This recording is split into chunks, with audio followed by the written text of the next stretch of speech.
porque o plano de trabalho da Comissão Parlamentar Mista de Inquérito do 8 de janeiro, apresentado pela relatora, senadora Elisiane Gama, foi aprovado pelo colegiado por 18 votos a 12. O presidente da CPMI, deputado Arthur Maia, disse que 5 pessoas serão convocadas a prestar esclarecimentos para o grupo. Entre elas, o ex-secretário de Segurança Pública do Distrito Federal, Anderson Torres, o ex-chefe do Gabinete de Segurança Institucional, general Gonçalves Dias, e o ex-ajudante de obras de Bolsonaro, tenente-coronel Mauro Cid. Já o ministro da Justiça, Flávio Dino, será convidado. Nós colocamos 6 pedidos de requerimento, 6 requerimentos de 5 requerimentos de convocação e 1 de convite para que para que a gente possa começar a ouvir aqueles que virão prestar esclarecimentos à CPMI. O ministro Flávio Dino, na condição de ministro de Estado, estamos fazendo um convite. Os demais, estamos fazendo uma convocação. Um dos primeiros a falar, o senador Esperidião Amin, afirmou que o Supremo Tribunal Federal e o Tribunal Superior Eleitoral sabiam dos riscos de vandalismo praticados contra as sedes dos 3 poderes. Ele defendeu a quebra de sigilo dos relatórios das agências de inteligência. O material está em posse de uma comissão do Congresso. Eu peço que nós aprovemos hoje a quebra do sigilo dos 3 relatórios da ABIN, da decisão do ministro Alexandre de Moraes, justificando que não deveria haver sigilo para esses relatórios, porque eles tratam de fatos históricos. Portanto, não prejudicam em nada o nosso futuro. E, finalmente, a informação sobre um inquérito que corre na polícia, na Procuradoria-Geral da República, que originou o relatório 2. A ABIN fez um relatório inicial, omitindo 11 vezes que o ministro do GSI tinha recebido aquelas mensagens. Diante do pedido da Procuradoria da República, feito no dia 27 de abril, que a ABIN negou, e do recurso que foi interposto junto ao ministro Alexandre de Moraes, a ABIN teve que mandar o verdadeiro relatório. E neste relatório constam 11 vezes referências ao recebimento pelo ministro do GSI.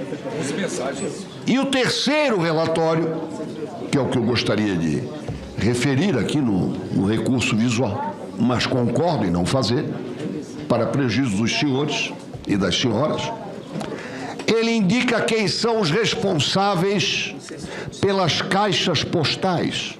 Eu estou usando aqui a linguagem analógica. Quem era o responsável pela caixa postal do STF? STF recebeu as mensagens. Supremo Tribunal Federal. O Tribunal Superior Eleitoral. E eu tenho decor. Fernão, como é que você avalia aí essa sessão de hoje da CPMI do 8 de janeiro, que aprovou o plano de trabalho da comissão por uma margem aí bem apertada, né? O colegiado votou por 18 votos a 12 e os 700 requerimentos nem foram votados, foram deixados para terça-feira que vem. Paula, desde antes dessa sessão, eu já entendo que o objetivo assumida e oficialmente dessa CPI é plantar uma mentira na marra e não esclarecer coisa nenhuma.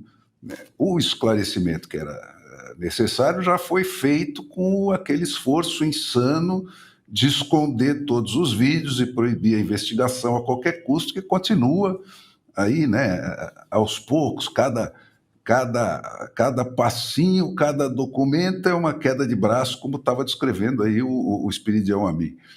E aí, frustrada essa tentativa de impedir a CPI e a investigação de acontecer, né, a meta passou oficialmente a ser plantar uma mentira, né?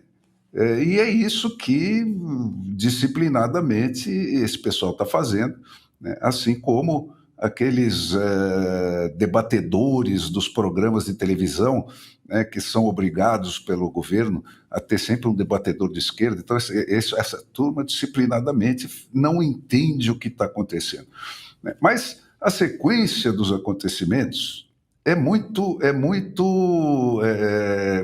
enfática, né? Quer dizer, primeiro você teve aquela coisa, quer dizer, até o dia 9 ou 10, né?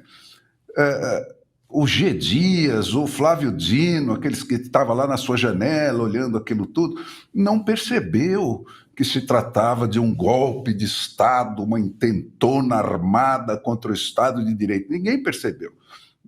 Aí alguém lá na cúpula do governo resolveu que isso era uma intentona armada, tal coisa. Pegaram, na sequência disso, aqueles primeiros vídeos e constataram que o Flávio Dino, o G. Dias e Companhia Limitada, né, e mais todos aqueles órgãos, tá, tudo isso estava gravado, documentado, que eles receberam todas as informações e não fizeram nada. Tal. Então, aquilo que foi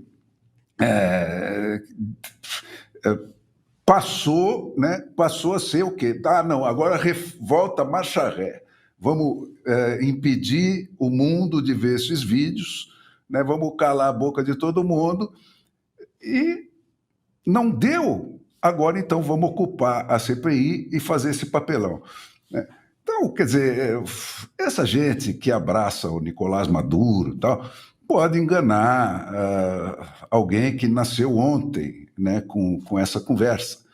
Mas eu vejo o PT dando esse mesmo golpe, né, há pelo menos 40 anos, né, e chamando isso de um direito da classe operária, né, e de repente vira golpe, né, e os manifestantes viram terroristas.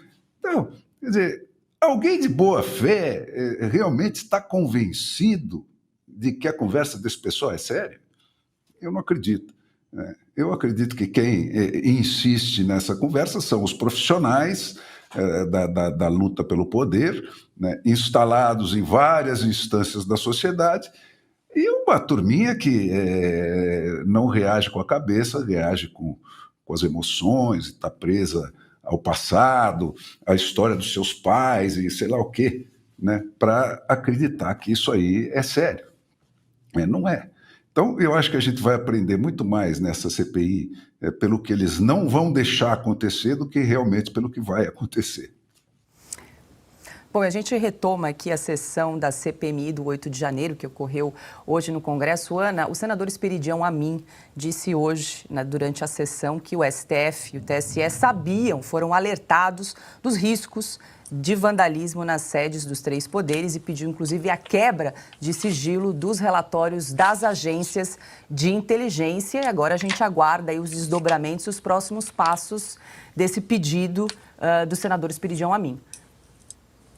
Paula, olha só, eu sou muito conservadora quando... em relação a previsões, né? Eu não gosto de fazer previsões, eu acho que hoje em dia o mundo ele anda numa velocidade, o mundo político anda numa velocidade tão impressionante que qualquer previsão aí, se você não analisar muito todo o contexto, todos os pontos para qualquer previsão, você acaba falando bobagem. Então, sempre fui muito conservadora em relação a previsões, mas hoje eu vou arriscar, eu vou fazer uma previsão aqui. Até porque semana passada nós vimos que a MP dos ministérios, né, ela precisava ser votada. E quando o Arthur Lira tentou colocar a cabeça para fora d'água e dizer, olha, a Câmara é autônoma, aqui a gente vota o que a gente quiser, o STF puxou exatamente a denúncia, né, em relação a um processo antigo do Arthur Lira, uma denúncia que, num julgamento rápido ali, o STF poderia tornar Arthur Lira réu. E a MP dos ministérios acabou indo à votação, uma votação recorde, passou, né? Foi uma derrota até do governo, já que a gente falou disso aqui semana passada, o Ministério do Meio Ambiente, por exemplo, foi muito esvaziado. Mas eu acho que se essa CPMI começar a tomar um caminho de absoluta exposição do que de fato pode ter acontecido, eu acho que vai ter muita carta sendo puxada no STF em relação aos senadores ali, né? Inquéritos que podem estar engavetados, às vezes, né, denúncias vazias, mas que elas existem. Então, quem vai ter coragem de mexer nesse vespeiro? O STF vai dar o recado? Se vocês seguirem nessa batida aí de exposição da CPMI, agora o senador, né, Esperidião Amin, muito corajoso, disse: o TSE sabia, o STF sabia da invasão? Será que nós vamos ver algum inquérito sendo puxado para fora da gaveta contra o senador ou contra qualquer um que queira expor a verdade? Porque vai ter muita gente nessa CPMI que vai tentar blindar esse desgoverno, blindar o Flávio Dino, blindar o general G. Dias, né? Porque, na verdade, Paula, o nosso 8 de janeiro foi uma cópia muito mal feita do Capitólio, né? E se não fosse, eles não contavam com a divulgação das imagens ali das câmeras internas pela CNN, e talvez se não fosse isso, a CPMI não teria continuado aí o seu caminho. Então, eu acho que a gente pode ter algumas surpresas aí de inquéritos contra alguns senadores, deputados da CPMI, já que é uma CPMI, né, uma comissão mista, que de repente eles possam aparecer aí do nada para tentar calar algumas vozes que querem que a verdade e a transparência prevaleçam. Augusto, antes de te ouvir, eu vou pedir para a produção exibir um trecho da entrevista que Jair Bolsonaro concedeu hoje à Grande FM de Mato Grosso, comentando a CPMI do 8 de janeiro. E apesar do GSI receber informações de que atos de vandalismo pudessem acontecer, nenhuma medida foi tomada, e aconteceu.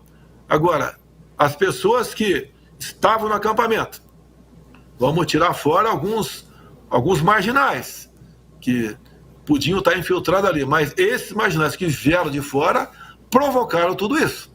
E houve, no momento, uma consternação. Eu mesmo, no próprio dia 8, botei nas redes sociais, eu condenei isso que aconteceu, a depredação de patrimônio, a invasão, tudo isso.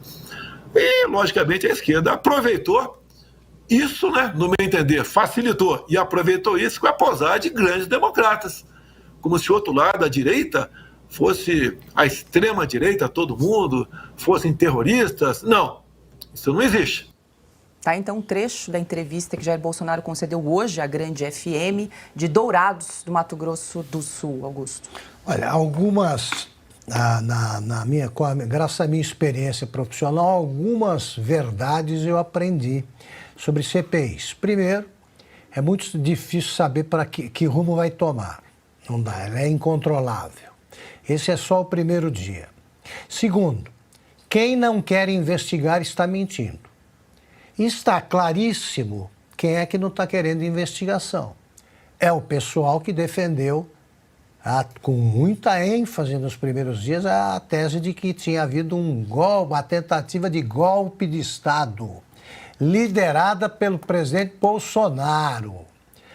Eu nunca vi um golpe de Estado armado por civis desarmados e chefiado por um comandante, no caso Bolsonaro, que censura a violência, a violência que marcou alguns atos, né, ou vários atos, censura do primeiro dia. Nunca vi isso acontecer. A tese do golpe, ou como lembrou bem o Fernão, lembrou a palavra, eles tentaram colar, para associar a intentona comunista de 35, eles tentaram chamar de intentona bolsonarista. A intentona comunista resultou em mais de 100 mortes, comprovadas. A maioria dos mortos eram oficiais, eram militares aquartelados. Os quartéis se sublevaram. A revolta era chefiada por militares comunistas, muita gente morreu ali e nem de longe se prendeu tanta gente quanto nesse golpe de Estado aqui, entre aspas. O ministro Alexandre de Moraes também deveria ter muito interesse no esclarecimento de tudo, porque ele acha, sim, que livrou o Brasil de um golpe de Estado e fez o maior número de prisões em massa num único dia da história moderna. Eu não vi nada acontecer de parecido. Prender 1.200 terroristas no único dia, isso não aconteceu nem lá com o Estado Islâmico. Não aconteceu em lugar nenhum. O governo tem o dever, os governistas, de apurar tudo, porque eles eram as vítimas. Os jornais já não usam, o consórcio de imprensa já não fala mais em intentona. Mas continuam falando em golpe bolsonarista. Está aí a chance de provar. Basta deixar claro que eles foram surpreendidos pelo movimento, não sabiam de nada e fizeram tudo, começando pelo general G. Dias, fizeram tudo para reprimir aquilo. Está na cara que o que aconteceu foi uma deturpação do que começou como manifestação política e que foi transformada essa manifestação num quebra-quebra perigoso, condenável, graças à ação de provocadores que acabaram conseguindo a adesão de extremistas de direita. Sim, foi isso que aconteceu. Agora, o governo, os supostos atacados colaboraram. Eles queriam aquilo porque era a chance de prender mais gente. Tem muita gente para prender, tem muita multa para aplicar, como nós ouvimos. Então, continuam usando tornozeleiras 1.200 pessoas. Essas devem ser convocadas para depor também. O que é que eles fizeram? Tem de quebrar o sigilo do inquérito, conduzido pelo Alexandre de Moraes. Claro, é pura informação. Só vai servir para punir os culpados. Não são terroristas, não são golpistas, ajude a punir. Quem não quer entregar algum papel importante para uma CPI é porque ou o papel não é tão importante ou o detentor desse segredo de Estado exagerou ou simplesmente blefou. Agora é hora da verdade. Vamos provar, olha, que houve um golpe sim. E por isso, eu se fosse o ministro Moraes, responsável por isso, eu diria, vou provar agora porque esses 1.200 foram presos merecidamente. Tornaria a prendê-los. Vai ter de explicar também porque foram presas pessoas que chegaram a Brasília no dia 9. Alguém punido por um crime cometido no dia anterior à sua chegada ao local do crime, isso nem no Brasil é possível. Então, essa turma, à medida em que joga recuado, vai se preparar para uma goleada que vem em forma de frases singelas, aí, como as pronunciadas pelo Espiridião Amin. O Supremo Tribunal foi avisado. Cumpre ao Supremo provar que não. Ou foi acusado. E é claro que o Espiridião Amin não diria isso sem ter o material na mão. Ele tem. Houve avisos. E o Flávio Dino agora, não pode comparecer, que é isso, tem de ser convidado, não convocado. Que é isso? CPI convoca mesmo. E você vai lá, prova a sua inocência. Alguém aqui tem medo de ser convocado? Não, vamos lá, não fizemos nada. Eles que provem, porque está acontecendo no Brasil um fenômeno muito estranho. Faz 4 anos que ninguém no PT, ligado ao PT é preso. Eles se regeneraram. É a maior conversão desde São Paulo. Isso aí é uma coisa espetacular. O PT parou de cometer crimes há 4 anos, não se prende ninguém. E todos os outros viraram bandidos. Inclusive quem nunca fez nada na vida. É isso.